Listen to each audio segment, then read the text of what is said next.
ಅವಶ್ಯಕತೆ ಇದೆ ಅಂತ ಚರ್ಚೆ ಮಾಡ್ತಾರೆ. ರೆವಿನ್ಯೂ ಮಿನಿಸ್ಟ್ರು ಮತ್ತು ಅಗ್ರಿಕಲ್ಚರ್ ಮಿನಿಸ್ಟ್ರು ಮುಖ್ಯಮಂತ್ರಿಗಳ ಜೊತೆ ಚರ್ಚೆ ಮಾಡಿ ಮೋಡು ಬಿತ್ತನೆ ಎರಡೂ ಥರ ವಾದ ಇದೆ. ಅದು ಉಪಯೋಗ ಆಗ್ತದೆ, ಉಪಯೋಗ ಆಗೋದಲ್ಲ ಅಂತನೂ ಕೂಡ ಇದೆ.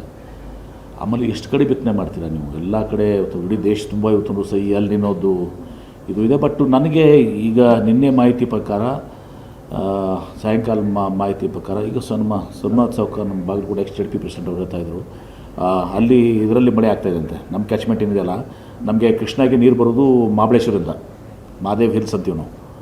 ಮಹಾಬಳೇಶ್ವರದಿಂದ ನಮಗೆ ಬರಬೇಕು. ಅಲ್ಲಿ ಮಳೆ ಆದರೆ ನಮ್ಮ ಕ್ಯಾಚ್ಮೆಂಟ್ ಅಲ್ಲಿಂದ ಸ್ಟಾರ್ಟ್ ಆಗುತ್ತೆ. ಉಗಮ ಆಗೋದು ಅಲ್ಲೇ ಮಹಾಬಳೇಶ್ವರದಿಂದ, ಮಹಾರಾಷ್ಟ್ರ.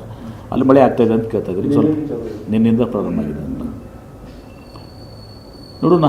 ತುಂಬ ಸಹ ಅಲ್ಲಿನೋ ಎಫೆಕ್ಟ್ ಆಗ್ತದೋ ಅಥವಾ IMD ಅವರು ಜುಲೈ 2nd ವಾರದಲ್ಲಿ ಸುದು ಆಗ್ತದೆ ಅಂತ ಹೇಳಿದ್ದಾರೆ. ದೇವರಲ್ಲಿ ಪ್ರಾರ್ಥನೆ ಮಾಡೋಣ, ಅಲ್ಲಿನೋ ಸುಳ್ಳಾಗಲಿ ಅಂಥೇಳಿ ಪ್ರಾರ್ಥನೆ ಮಾಡೋದು. ಆಮೇಲೆ ಅದಾಗಿನೂ ಕೂಡ ಸುದು ಆದರೆ ನಮ್ಮ ಸರ್ಕಾರ ಈಗಾಗಲೇ ಮುಖ್ಯಮಂತ್ರಿಗಳು ಸಭೆ ಮಾಡಿದ್ದಾರೆ. ಅದಕ್ಕಿಂತ ಮುಂಚೆ ಹಿಂದಿನ ಮುಖ್ಯಮಂತ್ರಿಗಳು ಸಿದ್ದರಾಮಯ್ಯ ಸಾಹೇಬರು ಕೂಡ ಒಂದು ಮೀಟಿಂಗ್ ಮಾಡಿದರು. ಈಗೂ ಮತ್ತೊಂದು ಮೀಟಿಂಗ್ ಆಗಿದೆ.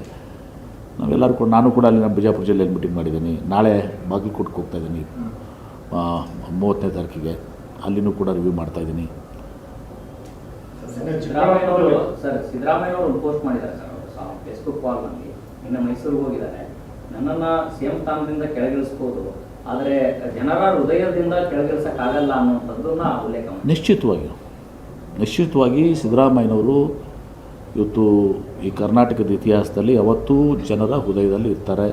ಹಿಂದೇನೂ ಇದ್ದರು, ಇವತ್ತೂ ಇದ್ದಾರೆ, ಇನ್ನೂ 100 ವರ್ಷ ಬರಲಿ ಅವರು ಜನರ ಹೃದಯದಲ್ಲಿ ಇರ್ತಾರೆ. ಅದ್ರಾಗ ಎರಡು ಮಾತಿಲ್ಲ. He is the almost tallest leader, mass leader, irrespective of any party.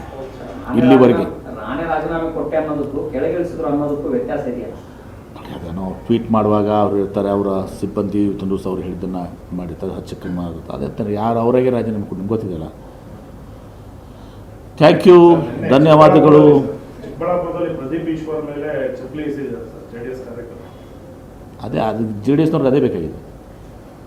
ಅವ್ರಿಗೆ ಸುಮ್ಮನೆ ಬಿಡದಿ ರೈತರ ಹೆಸರು, ಸುಮ್ಮನೆ ಲಾ ಆ್ಯಂಡ್ ಆರ್ಡರ್ ಕ್ರಿಯೇಟ್ ಮಾಡಬೇಕು, ಅದರಿಂದ ರಾಜಕೀಯ ಬೇಳೆ ಬೇಯಿಸ್ಕೋಬೇಕು. ಇದೆ ಅಷ್ಟೇ ಜನತಾದಳದವ್ರು. ಇದನ್ನು ಹೇಳಿದ್ದೀನಲ್ಲ.